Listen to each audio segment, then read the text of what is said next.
AITA for telling my friend that her BF obviously cheated when he tested positive for STDs. My friend, let's call her Sarah, has been in a relationship with Mark for 3 years. They'd built a life together, shared dreams, and, most importantly, longed for a child. For months, they've been trying to conceive, but no success. Frustration mounted, and they decided to seek medical advice. Their doctor recommended a comprehensive fertility workup, which included STD testing for both of them. Mark received his results first. The news hit Sarah like a ton of bricks, positive for chlamydia.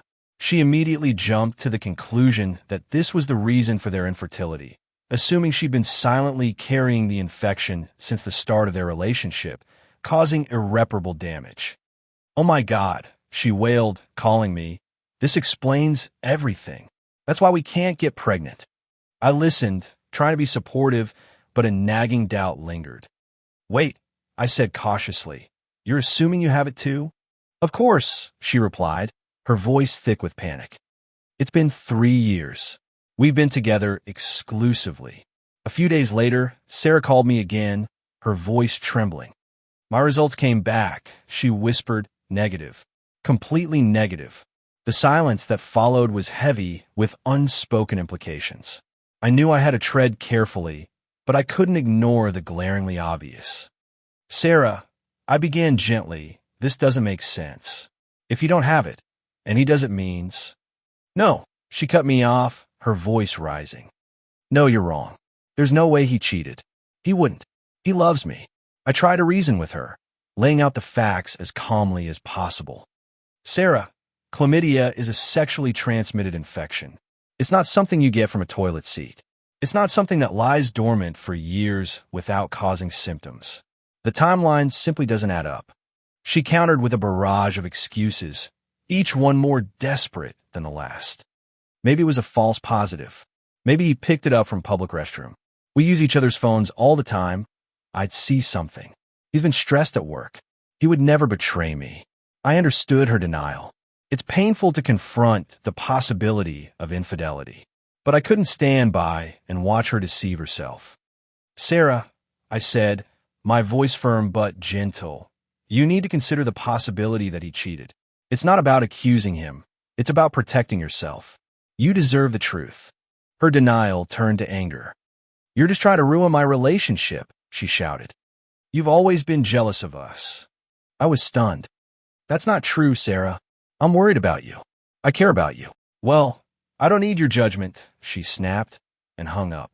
The following days were filled with a heavy silence. Sarah refused to answer my calls or respond to my texts. I felt a knot of anxiety in my stomach. I knew I'd risked our friendship, but I couldn't live with myself if I hadn't said anything. Then, she added an edit to her social media post detailing her situation.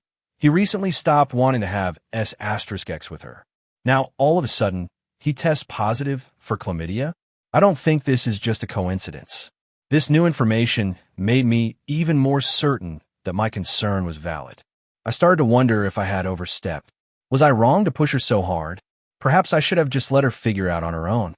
But then, I remembered the pain in her voice, the desperate excuses, and the fear in her eyes. I knew I had done what any true friend would do. I had told her the truth, even when it was difficult to hear. Now, I'm left wondering if I'm the asshole. Did I cross a line by confronting her, or was I justified in trying to protect her from a potentially devastating betrayal? Update. It's been a few weeks since the confrontation with Sarah, and the silence is deafening. She's completely cut me off, and mutual friends are awkwardly tiptoeing around the situation. I've heard through the grapevine that she and Mark are still together, and she's become fiercely defensive of him, almost aggressively so. It's like she's doubled down on her denial. The added detail about Mark's sudden disinterest in intimacy before his positive STD test has only solidified my concern. I've replayed our conversations in my head countless times, wondering if I could have approached things differently. Maybe I was too blunt, too insistent. But the more I think about it, the more I realize that any sugarcoating would have diluted the gravity of the situation. One evening, I received a message from a number I didn't recognize. It was a long, rambling text from an anonymous source. They claimed to be someone who knew Mark from his work, or maybe a gym he went to. The details were vague. The message was explicit, detailing encounters Mark had had with someone else recently, and it mentioned specific details that seemed to corroborate the timing of the STD diagnosis. It was a messy, potentially malicious message, but the timing was too coincidental to ignore. I was torn. Do I forward this to Sarah? Would it make things worse? Would she even believe it? After a long internal debate, I decided to err on the side of caution.